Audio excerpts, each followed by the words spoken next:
I don't know if you know this about me, but I hurt my leg playing slow pitch softball the other week, and trying to be a grown man when I'm trying to play a little kid sport, and it doesn't work out that way. So I'm trying to be in high school again, just like you guys, but my body's shutting down. So the ladies of the staff, Michaela and Daria, they said that you're not standing tonight as I preach, so I'm going to be sitting. But I want to take you back to when I'm 13. And 13-year-old Nick, his identity was found in playing travel baseball. And my travel baseball team ended up being disbanded that summer. It broke up. It wasn't a team any longer. And I was devastated because travel baseball was my life. But then this guy by the name of Mel Stocker came into the scene, came to Panama City, moved his family to Panama City to start a traveling baseball club. And he started with my year. My class got to be his first traveling baseball team. And so I felt like Mel Stocker was going to be the savior of my baseball career. I was so excited that there was another team trying out. But the crazy thing about Mel, he played for the Milwaukee Brewers for 3 years. If you don't know who the Milwaukee Brewers are, it's a Major League Baseball team. And so he was a Major League Baseball player trying to coach teenagers. And so the hype around him came, and everybody that was my age tried to try out for this team. So there was about 45 baseball players that came to the first tryout. And this wasn't just like one tryout and you're done. His tryouts were a month long. And so 45 players turned into 30 and then turned into 25. And then the last night, there were 20 players left. And he was only taking 14. And so this night I had to play good or I was getting cut. I knew it, like I was on the cusp of making this team. And this Tuesday night, I remember it was a Tuesday night, it was underneath the lights. It was perfect, the weather was awesome. And I had the greatest performance in my baseball career ever. I didn't make a single error. Every time I took BP, every hit that I had went to the fence or went over the fence. After this, I felt like I was a shoo-in for this team. A couple days later, my dad gets a call, and it's Coach Mel, and I hear him over the phone because I'm sitting in the passenger seat, and he says, "Hey, Mr. Gentili, I'm sorry to inform you, but Nick didn't make the cut. We took 14 guys, and he was number 15 on my list." And I was telling Nolan this story this week, and he said, "Hey man, at least you were the first loser, but at least you had some hope, right?" I was like, okay, I guess that not what I wanted to hear, but sure, man, I'm glad that you weren't in my life at 13 because that would have crushed me even more. But then he went on with the conversation with my dad, and Coach Mel asked me to be on the practice team. And I was like, just practice? What do you mean practice team? We're 13 years old. It's not like we're a Major League Baseball team and there's like a scout team or anything. It's like, what do you mean practice team? And my dad was like, yeah, he'll practice with y'all. So I go and I practice for months. And every tournament they go to, I stay home. But then 3 months in, a guy got sick, and so he couldn't go to the tournament. And so Nick Gentili got to go travel with this team. And the team was called the Dirtbags, and I got to be a dirtbag. That's a great name. I got to be a dirtbag for a weekend. And I was like, man, I've made it, right? But this weekend changed my life. So I don't know if you know how tournaments are set up, but Saturday is for you to play 2 games, and you get set up for the bracket play on Sunday. And so we play our Saturday games, and everybody on the team does terrible. I think we didn't score a run. We got blown out both games. And so we're last in the bracket. And when you're last in the bracket, that means you have to wake up for the early game. And so you had to play at 7 a.m. on Sunday morning, and it was terrible. It was awful. Never lose 2 games on Saturday if you're in a tournament setting. But what happened after those 2 games on Saturday changed my life forever. And it wasn't because it was a good thing. It was actually a really bad thing in my life. It's something that has stuck with me for 10 years now. I'm 23 years old, and I still think about that time. But Coach Mel got us all together, my team together, and there was 15 or 16 of us in the huddle. And he looked at me, he singled me out. And insecure 13-year-old Nick didn't like to be singled out ever. And he singled me out and he said, Nick, you're not good enough to play on this team. And you're not good to play traveling baseball, period. You're just a rec ball player. And like I said earlier, my identity was in baseball. It was found in baseball. It was what my life consumed of. And so if you told me that in private, I would have been devastated already.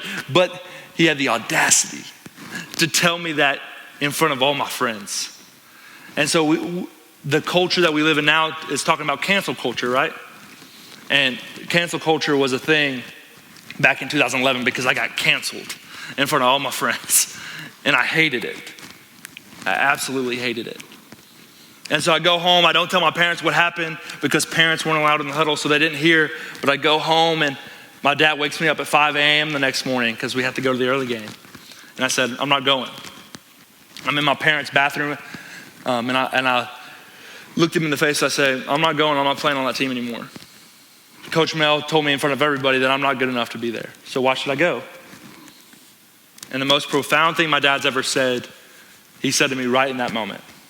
He said, okay, you don't have to go, but you'll prove him right. But you can go. You can have a smile on your face. You can sit on that bench and encourage your teammates. And then on Monday, we can go to work and you can prove them wrong. And so that I go, I have a smile on my face. We lose the first game. So it was like, I got done at like 9. So I wanted to have breakfast. Like it was real fast. But Monday morning happens. 5 a.m. comes and I wake up. I run a mile every day. Then I spray painted a strike zone on my parents' fence, like directly on my parents' fence. They hated it. They were like, Nick, why would you do that? Like that doesn't make any sense. Why would you do that? But I wanted to get better, so I spray painted a box on their fence. And then I took baseballs and I would throw it at their fence so many times that I ended up breaking their fence. And then once the fence was broken, I moved to the garage. And so I got baseballs in my hand and I would throw against my garage to take ground balls and to learn how to field and practice my fielding. And still to this day, there's a huge crater in my parents' garage. And every time they open it, it kind of makes a weird noise because of all the baseball indents that is on that garage. But I don't tell you this story to hype myself up. That's not what I came here for. It's not because I proved Coach Mel wrong and ended up being the MVP of that team. Ended up batting third with the best batting average, not making many errors in the field. I don't share that because I want to hype up Nick Gentile at 13. If my identity is found in who I was at 13, then we got bigger problems to deal with than just mental health tonight. Like I need to take a step back. But I don't find my identity in my 13-year-old self. I tell you this because it was one of the most challenging times in my life. It was the first time ever that I felt like I wasn't good enough. And in that moment, I had to just redirect my focus. But even me redirecting my focus, I was still flawed. I was still messed up because I woke up and I traveled and I practiced so I can be on this travel team, not because I wanted to get better, but because I wanted to prove a grown man wrong. My head was still not in the right place. I had to redirect my focus. And when I struggle with mental health, I often find myself there where I have to redirect my focus because I'm too close to a situation. I need to take a step back. And a lot of times when I need to take a step back, I read Colossians 3, verse 2. It says this: set your minds on things that are above, not on things that are on earth. So wherever you're at tonight, if you're struggling with a form of mental illness and you're in the middle of a fight and you're so consumed with the thoughts in your head that you can't see which way was up, you're stuck in the battle. I hope tonight redirects your focus. Or maybe mental health is not something that you struggle with, but there's a person in your life that you know struggles with it. There's a person in your life that needs your encouragement, needs your help to help redirect their focus. Last week, Hannah encouraged us to be vulnerable and honest about where we're at. And then once we're vulnerable and honest where we're at, then we go and share it with the community that we're in. That we're open and honest with the people in our circles. And tonight I want to help us get to a place where we can redirect our focus. And I believe, and would like to share with you tonight, 3 no's to get out of our heads. So the first thing we need to know is this. We need to know the signs. Point number 1 is to know the signs. And it's not a yes or no, right? It's a knowledge of. We need to have a knowledge of the signs when it comes to mental health. And so throughout the Bible, we see a lot of signs given. A lot of people were given signs. And I think about when Jesus was born, the wise men were given a sign. What was the wise men's sign, everyone? A star. Sweet, awesome. Get some participation up in here. Yes, the wise men were given a sign, and we see that in Matthew 2, starting in verse 8. It says, "And he sent them to Bethlehem, saying, 'Go and search diligently for the child. And when you have found him, bring me word, and I too may come and worship him.' After listening to the king, they went on their way, and behold, the star that they had seen when it rose went before them until it came to rest over the place where the child was. When they saw the star, they rejoiced exceedingly with great joy." So the wise men were given a sign in the form of a star to see where the Savior was born. Another person in the Bible that received a sign was Paul. And I don't know if you remember, a couple weeks ago, we talked about the life of Paul. And Paul, if you weren't here for that week, he was a persecutor of Christians, and then was given a sign, and then became one of the greatest apostles to ever live. So Paul's sign is in Acts 9, verses 3 and 4. It says, "Now as he went on his way, he approached Damascus, and suddenly a light from heaven shone around him. And falling to the ground, he heard a voice saying to him, 'Saul, Saul, why are you persecuting me?'" So Paul's sign was a light from heaven. But not all signs in the Bible are good. Some of them are bad. And we see a negative sign when we look at the life of Peter. And to set this one up, Jesus was about to be arrested and go to the cross. And he looks at Peter and warns him of a sign that is coming. In Luke 22, verse 34, he says, "Jesus said, 'I tell you, Peter, the rooster will not crow this day until you deny me 3 times that you know me.'" So to go, kind of break down the story that happens in between, Jesus is then arrested, and he goes in front of Pilate, and he starts to get beat. And crowds surround him. And Peter's in that crowd, and Peter denies him once. Then he denies him again. And then we pick up in verse 60 where he denies him the 3rd time. Verse 60 says, "But Peter said, 'Man, I do not know what you are talking about.' And immediately, while he was still speaking, the rooster crowed. And the Lord turned and looked at Peter. And Peter remembered saying of the Lord, how he had said to him, 'Before the rooster crows today, you will deny me 3 times.' And he went out and wept bitterly." So there are signs in the Bible that are given, some good and some bad. And just like those men in the Bible needed a sign throughout their journey, we too must learn the identity to identify the signs of mental illness. And if we look at mental illness from an airplane view, a 30,000 foot view, I think we can really break down mental illness into 2 categories.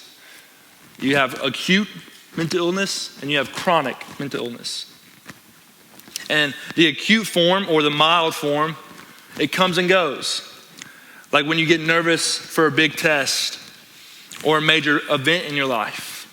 Maybe you're a guy and you ask the pretty girl out with a promposal. You set this whole thing up, and there's doves flying, there's roses, there's poster board, and one friend has his poster board turned upside down, and instead of saying prom, it says like something else. I don't know what prom upside down would look like, but what if you're there and you've built up this moment in your mind, And you're so nervous to ask the pretty girl out. And then something messes up. You're so nervous, right? But that event comes and goes. Or you, if you have acne and you take Accutane, right? And one moment you're really angry, and then a couple seconds later you're so sad that you're crying, and then a couple seconds later you're extremely mad, right? Those experiences come and they go. You only take it for a short period of time. You only struggle with that for a short period of time. And whatever your big event is, whatever these moments are, here are some signs that we can see of it being acute or mild. So struggling with acute mental illness it happens, it's a short-term period. You're restless. You worry about it. And you stress about it. And if you're here tonight and you say, I've never struggled with mental health, I've never struggled with mental illness, you're lying. Because we've all have struggled with this form at least. Because we've all been nervous about that math test that's coming. We've all been nervous about approaching hard topics in our life, stressful situations. But the other form is chronic and the more serious form. And these problems are long-term. They're constant. No matter what you do, no matter how many times you try to fix it, you cannot get these thoughts out of your head. It's constant. Whether it's caused by deep pains or neglects or traumatic life events that go uncounseled, these are long-term. They're constant. You have overwhelming stress and anxiety, and you worry excessively. And I feel like for myself, I'm somewhere in the middle.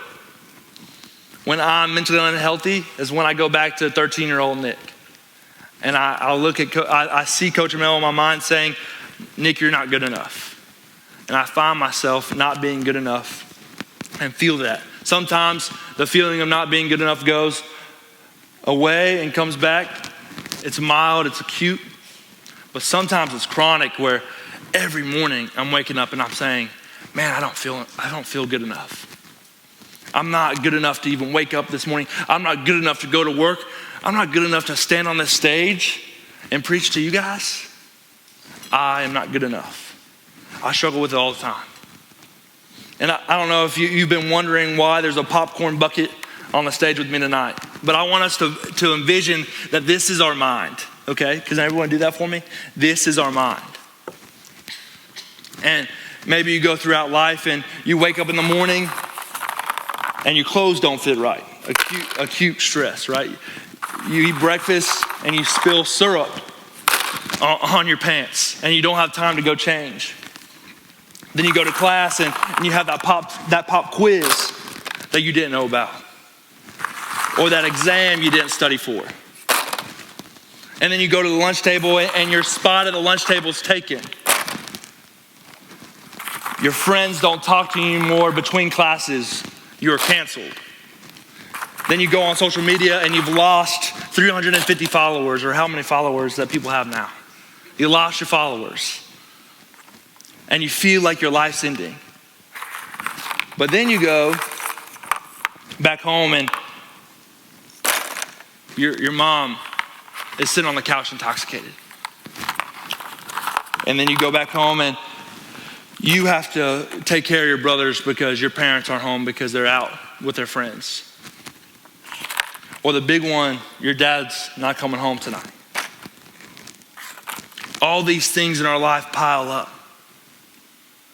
And we feel like our worlds are crashing. Our minds are full with all these thoughts. And we have these signs to tell us about what these thoughts are. Whether they're mild or whether they're chronic, wherever they're at, wherever your mind, whatever you're feeling tonight, they matter because you're struggling with them. But now that we know the signs, we gotta look at and understand the trigger. So point number 2 is to know the triggers. And I talked to some counselors and they said that there's multiple different types of triggers. But a lot of times it's broken down into 4 different things. and they use the acronym HALT. And the H stands for hungry. The A stands for angry. The L stands for lonely. The T stands for tired. And I feel like I have experienced all these different things throughout my life. When I'm hungry, I get angry, so I get hangry, right? I don't know if anybody else gets hangry. But the big one for me is being lonely. I was asked to take a personality test this week, and I was kind of shocked by the results. The results told me that I was 93% extroverted. And that doesn't shock me that I'm extroverted. It shocks me that I'm 7% introverted. Because I'm like, I don't like being alone at all. I hate being alone. If I could be with people 24/7, 365 days of the year, I would be with people. And so I was shocked by the 7% introverted. I hate it. And when I'm alone, the only time, I feel my schedule so much that the only time that I'm alone is right before I go to bed. I'm sleeping in my bed, I'm alone, and it's just me, my ceiling fan, and the ceiling. And I'm alone with my thoughts. And that's when I start struggling of going back through my day, playing my day over and saying, man, Nick, you were terrible at that. Nick, you weren't good enough. Why did you even try to get on stage tonight? Are you kidding me? Your words aren't great. Your outfit didn't even match. Like, are you joking? That's when I feel the most mentally unhealthy. Another time when I feel mentally unhealthy is when I feel like I'm so tired that I can't remind myself of who I am in Christ. So oftentimes I have to go to Romans 8 and remind myself of that I'm a child of God, that I find my identity in Him, that God sees me as His son and His heir. But when I'm tired, that chapter goes out the window. And all I can think about is how unhappy and how not good I am every single day. So what is your trigger for you tonight? And do you have more than one trigger like I do? But when we hit the trigger, things get ugly, don't they? I talked about, I played softball, so I'm going to use one tonight as our trigger. And so we have all these thoughts in our head, right, that have built up, and we feel like our worlds are overflowing. But then a trigger happens. And now it's not just us dealing with the problems. We have internalized it so much that we've blown up onto the people around us, people that are close to us, the people that love us the most. When we don't know the signs and we don't know the triggers, this is what happens when we internalize it and a trigger comes and then we explode. So we know the signs, we know what triggers. Now we have to know that we're not alone. So point number 3 is that no, you aren't alone. And I think about the life of Jesus and how we're supposed to embody Him and be like Jesus, right? That we're supposed our lives are supposed to be image bearers of Him. And I look at His life and I see what He did. And Jesus spent 3 years of His ministry and He was rarely alone. The only time He was alone was when He was praying with His Father and His 12 disciples were right there, feet away. They were close by. Jesus was surrounded by people because He knew the importance of not being alone. But our culture, it says to be a selfish one, right? You have to be the best student. You have to make the best grade. You have to be the valedictorian. You have to be the best athlete. You have to be the lead role in the school production. You have to be first chair in band. You have to get the best ACT score. If you don't get the best ACT score in your friend group, man, you're just the dumb one, right? Then you have to go into college and you have to get into the best college. And then once you get into college and get accepted, then you have to go and look at scholarships. And all the scholarships your parents want you to get and all the scholarships that you think you have to have. Because if you don't have the scholarships, then you didn't make it. You're not the best. And then once you graduate from college, you have to be the number one person in your class. And then you have to either go to grad school and be in the best grad school, or you have to go and have the best job. And then once you have the best job, then you have to have the most money, and then the most attractive husband or most attractive wife. And then you have to have the best kids and the best house and the best boat. Our world is telling us that we have to be at the top. And if we're not at the top, then we're wrong. Maybe you'll lose a couple friends along the way, but at least you're the best, right? Our culture is driven by money, status, and pride. At TBF Students, our vision is to be a generation that redefines culture. We want to be welcomers who do life together and walk alongside one another, not leaving each other behind to chase the American dream. Our heart's desire at midweek is for this place to be a safe place, where you can come and share your struggles and share your heart and share what's going on in your world. We want this place to be a safe place. Last week we talked about being vulnerable. And Hannah presented the challenge to be vulnerable in our small groups for this series. But I want to take it a step further. Once we're done with this series, I want us to be vulnerable and honest with ourselves and with our communities and with our small groups. I want that to be our new normal. I want it to be weird when we're not vulnerable, and to be called out by one another when we're not vulnerable and honest. I want that to be the DNA of this place. So let's redefine culture. And a group that redefined culture, experienced a change in culture, was the early church. The followers of Jesus were lost. They were a sheep without a shepherd. After Jesus ascended to heaven, they were isolated. But when the Holy Spirit comes, something amazing happens. And the church that we know today was born. So in Acts 2, in verse 43 through 47, it says, "And awe came upon every soul, and many wonders and signs were being done through the apostles, and all who believed were together, and they had all things in common. And they were selling their possessions and belongings and distributing the proceeds to all, as any had need. And day by day attending the temple together and breaking bread in their homes. They received their food with glad and generous hearts, praising God and having favor with all the people. And the Lord added to their number day by day those who were being saved." So the early church, they were filled with the Holy Spirit. Individuals that were isolated became a family.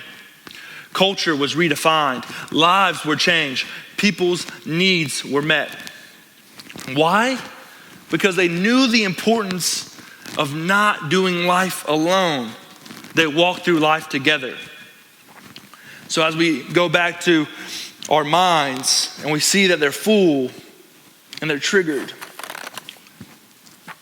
but then we understand the importance of doing life together, and we look at our lives and we say, oh, my parents are going through a divorce. Man, there's other students that have walked through that. My friends don't talk to me anymore. Man, small group leaders have been there, and they want to sit there with you and walk with you through that journey. Man, I failed that math test that I didn't study for. Nick's been there. I've done that. Then we go, and a family member has passed away, and I don't know how to recover from that. I promise you, there's people in this place that want to journey alongside with you through those hard times, through those struggles. And maybe you come to your group and you do life and you're not alone anymore.